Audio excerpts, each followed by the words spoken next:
हा नाशिकचा हो पाणीच दिलेल्याचा विषय आहे. कोणतं पाणी तेही सांगतो ना.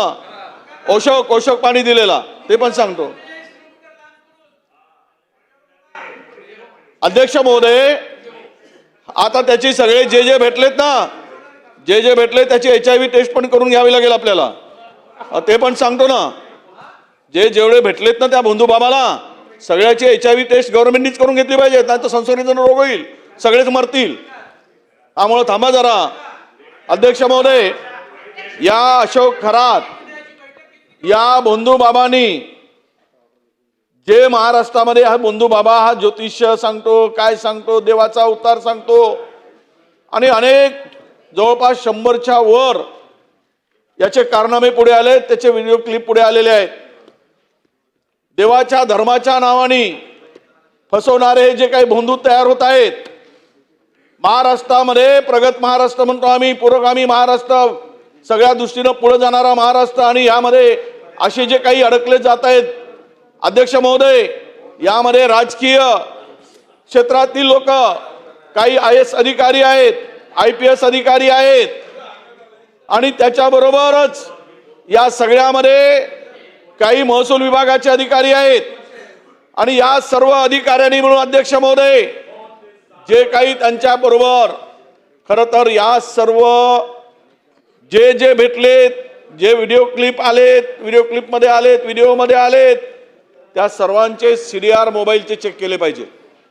या सर्वांना जे घाणेरडं कृत्य, अशोभनीय, म्हणजे हा ओशोक नावाचा जल तयार करायचा, ओशोक, आणि काही लोक तर ते ओशोक जल घ्यायसाठीच जायचे. आणि हा ओशोक जल त्याच्यामध्ये तो वियाग्रा टाकायचा. ते सुद्धा तुम्हाला माहित आहे. त्यावेळेस गुलाबरावजी, त्यावेळेस ते कोण देणारे होते, कोणाचा आग्रह होता ते पण मानायला लागलो ना तर मग चुकीच्या दिशेने जाईल. ते देण्यासाठी कोणी आग्रह केला त्याचं नाव मी घेणार नाही, कारण मी नोटीस दिली नाही म्हणून. पण आता तुम्ही मला त्यावर भाग पाडू नका. माझी तुम्हाला विनंती, 35ची नोटीस दिली आहे. अध्यक्ष महोदय, ह्या बंधुगिरीमुळे पूर्ण महाराष्ट्राची बदनामी झाली आहे, संपूर्ण देशामध्ये. आणि ह्यामधून महाराष्ट्राच्या बदनामी बरोबरच ज्या दिवशी हे सगळं प्रकरण पुढे आलं, एका हॉटेलमध्ये 3 IAS अधिकारी त्यांच्यावर कारवाई होऊ नये म्हणून मदत करत होते, हॉटेलमध्ये बसले होते. IPS अधिकारी, त्यांनी त्यांचा सुद्धा यामध्ये सहभाग आहे. त्या आरोपीला वाचवण्याचा प्रयत्न झाला.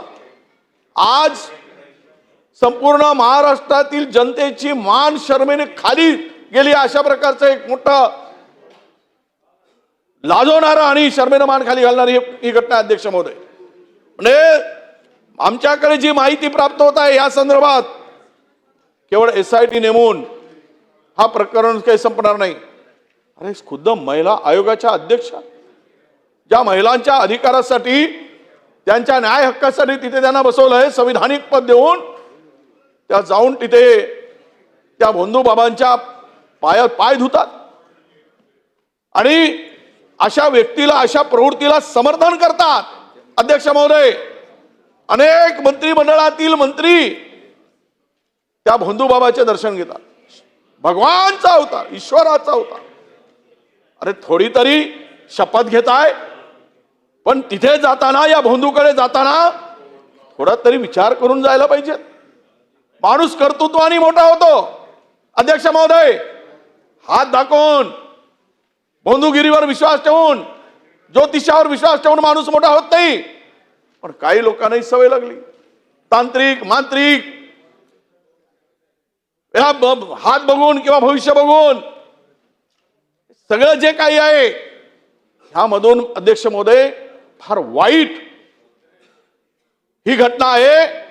अनेक महिलांचं शोषण झाल्याची संपूर्ण व्हिडिओ समोर येत आहेत. आणि हे बंधुगिरी इथेच नाही, किती लोक, किती महाराज असे किती अनेक झालं तयार झाले. काल परवा एक थोरात नावाचा कीर्तनकार 16 वर्षाच्या मुलीवर अत्याचार करतोय, 16 वर्षाच्या, आणि इकडे खरो कीर्तन सांगत आहे. म्हणजे आतून पुढून कीर्तन आणि आतून तमाशा. कुठे चाललंय हे? सगळं काय चाललंय महाराष्ट्रामध्ये? अनेक जणांची नावं आली. माझी विनंती अध्यक्ष महोदय, हे धर्मांधपणा काही दाखवून धर्माच्या नावाने, देवाच्या नावाने या सर्व जवळपास 100च्या वर क्लिप आहेत अध्यक्ष महोदय. ठीक आहे. आणि म्हणून मला मी करतो, बाकीच्यांना पण बोला एकच आमचे या संदर्भात. एक मिनिट, या संदर्भातली स्थगन प्रस्ताव आपल्याकडनं आलेला आहे. मी आपल्याला 2 मिनिटं मांडायची संधी दिली आहे. यावरती मी चर्चा घडवून आणणार नाहीये. त्यामुळे आपल्याला जेवढं मांडायचं तेवढं मांडा, आपल्याला जेवढं मांडायचं तेवढं आपण मांडा. मला पुढे कामकाज चालवायचंय. चला. नाही अध्यक्ष महोदय, ही महाराष्ट्राची लाज घालवली आहे आणि यामध्ये जेवढे सामील आहेत तेवढ्यांचे राजीनामे घेतले गेले पाहिजेत. 6 आरोपी केले गेले पाहिजेत. जेवढे अधिकारी आहेत, IAS अधिकारी, IPS अधिकारी, मंत्रिमंडळातील काही मंत्री आहेत, यांचे राजीनामे पहिल्यांदा घेतले पाहिजे.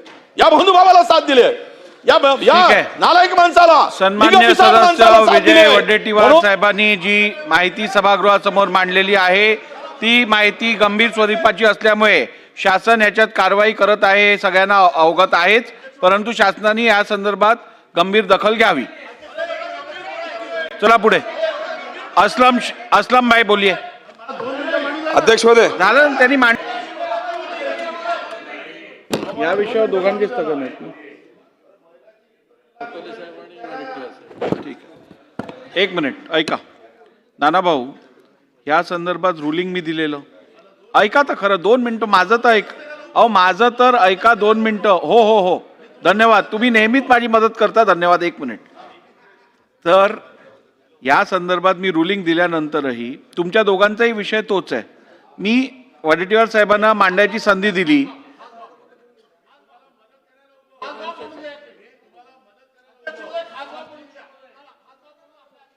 चला बोला नाना भाऊ. अध्यक्ष महाराज, मी तुम्हाला मदत करायसाठी उभा आहे, याच्यासाठी बोललो. विजय वडेट्टीवार साहेबांनी जी काही भूमिका या ठिकाणी मांडली, मी त्याला काही आता रिपीट करणार नाही. सभागृहात बसलेले मंत्री असतील, आमदार असतील, सगळे दोन्ही बाजूचे, इव्हन महाराष्ट्रातली जनता असेल, अध्यक्ष महाराज, या भोंदूबाबामुळे महाराष्ट्राची बदनामी झालेली आहे. महाराष्ट्राची बदनामी झाली अध्यक्ष महाराज.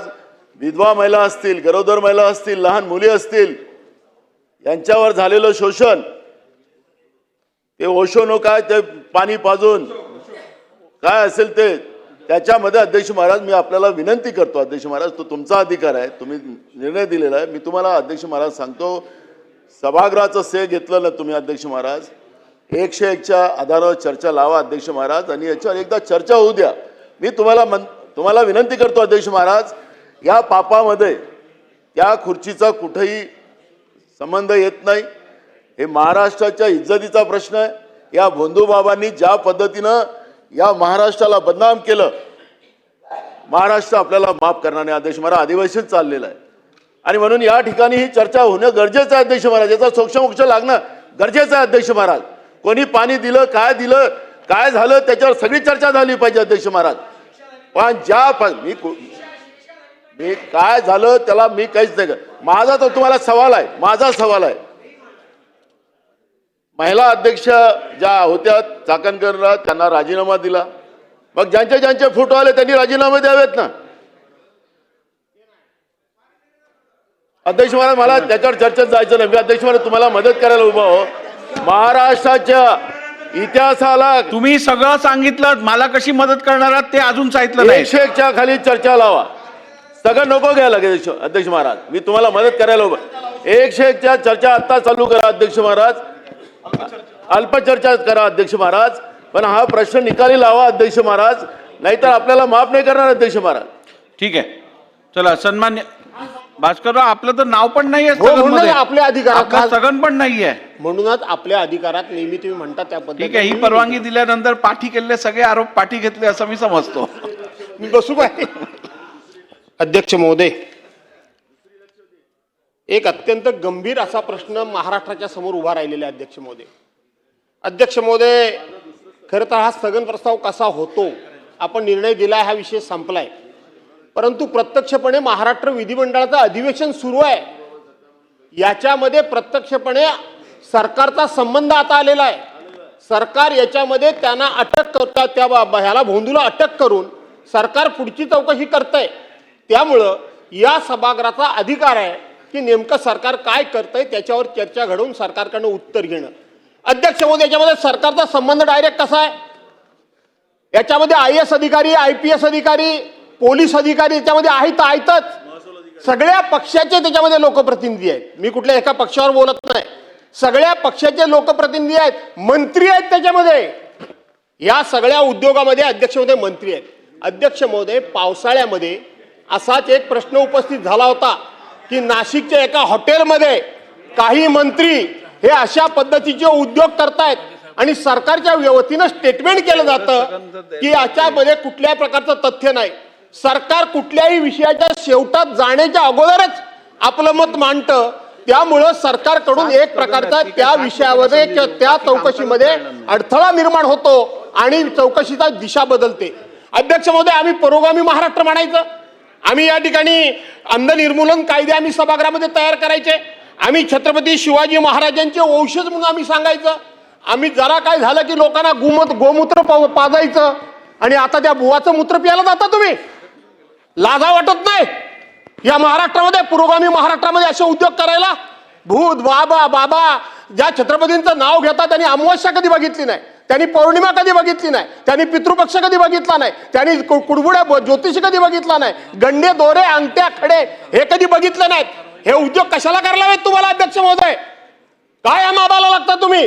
तुमचा आदर्श लोकांनी समोर ठेवायचा, तुमचं अनुकरण करायचं, तुमचा आदर्श डोळ्यासमोर ठेवून आपलं जीवन जगायचं.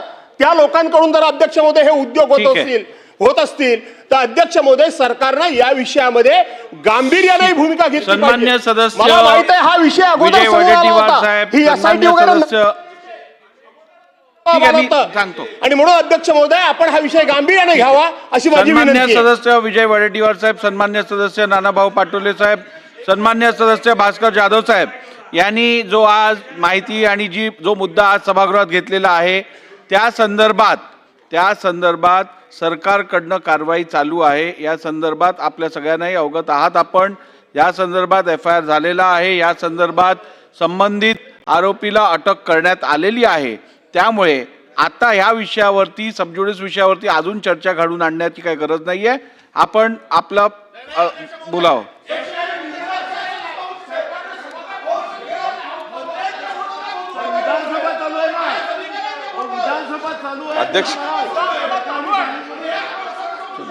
अध्यक्ष महोदय, चला असलम शेख जी बोला ना अध्यक्ष बोला माझा आवाज जाणार नाही मला तिकडे. ऐकू येत आहे, बोला. मंत्री महोदय नाही येत चला. ना, बोलायचं नाहीये, बोलायचं ना. हो, बोला. अध्यक्ष मध्ये मार्वे मनोरी फेरी बोट सेवामध्ये करोडो रुपयाचा भ्रष्टाचार झालेला आहे आणि हा भ्रष्टाचार फेब्रुवारी 2025 मध्ये आले.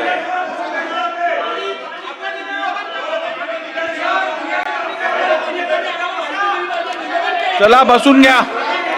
अध्यक्ष महोदय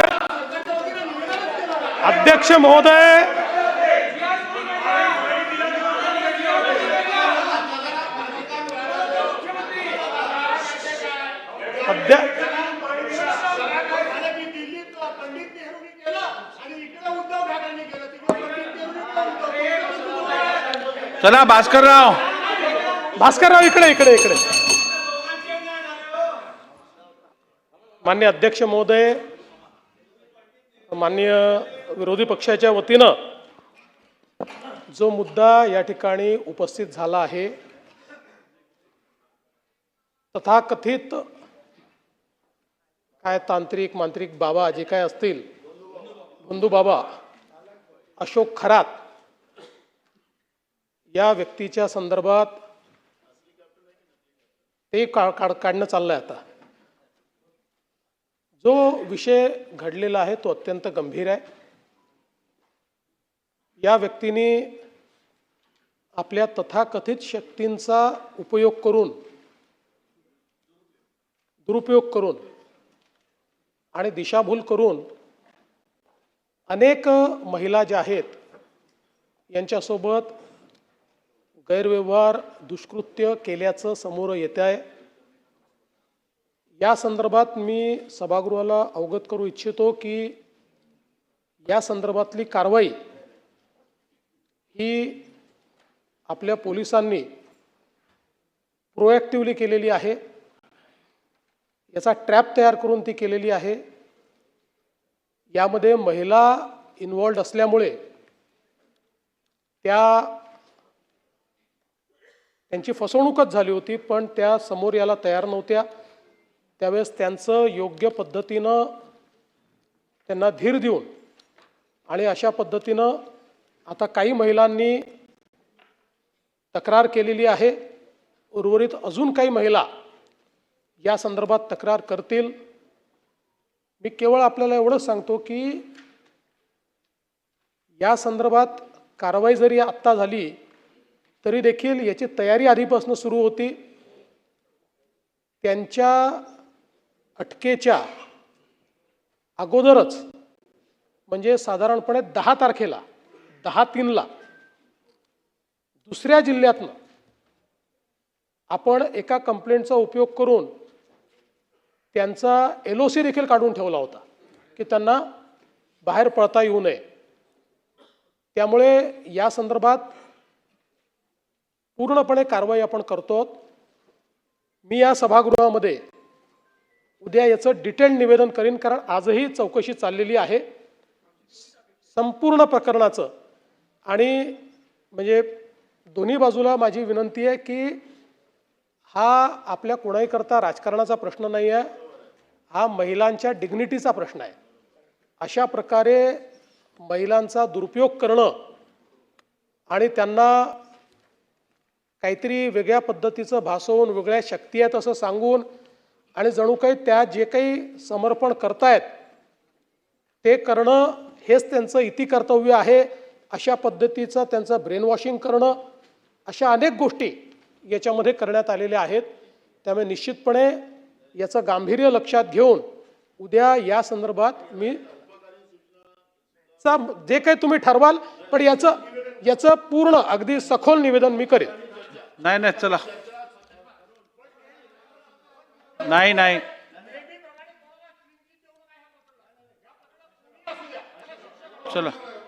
चला पुढे जाऊया. मी नेहमी क्लीन चिट देत नाही. जो क्लीन असतो त्यालाच क्लीन चिट मिळते. अशी कुठलीच चिट माझ्याकडे नाही. आणि याच्यात तर ज्याचा दुरान्वयानेही संबंध असेल त्यालाही सोडलं जाणार नाही. तुम्ही ठरवा. चला पुढे घ्या. अध्यक्ष महोदय, अध्यक्ष महोदय, लक्षवेधी सूचना.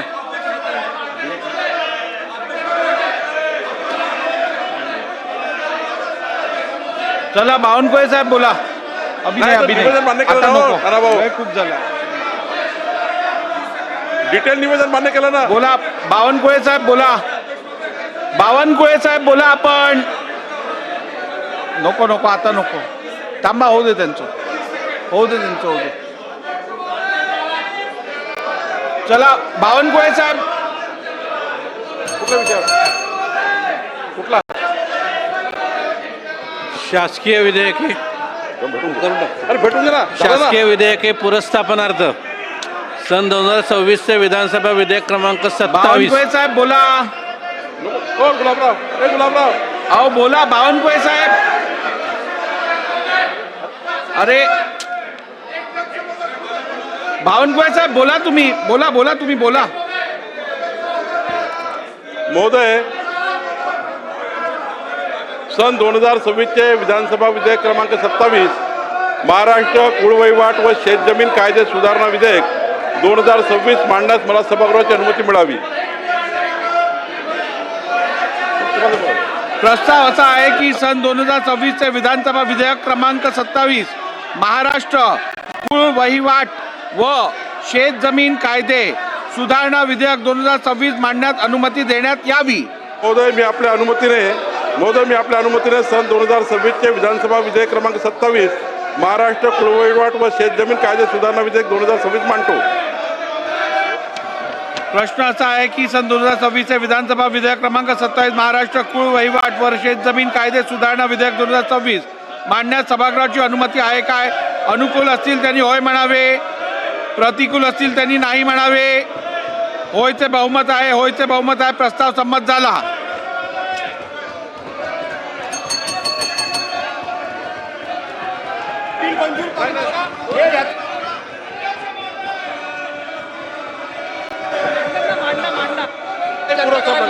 फक्त इंट्रोड्यूस करा.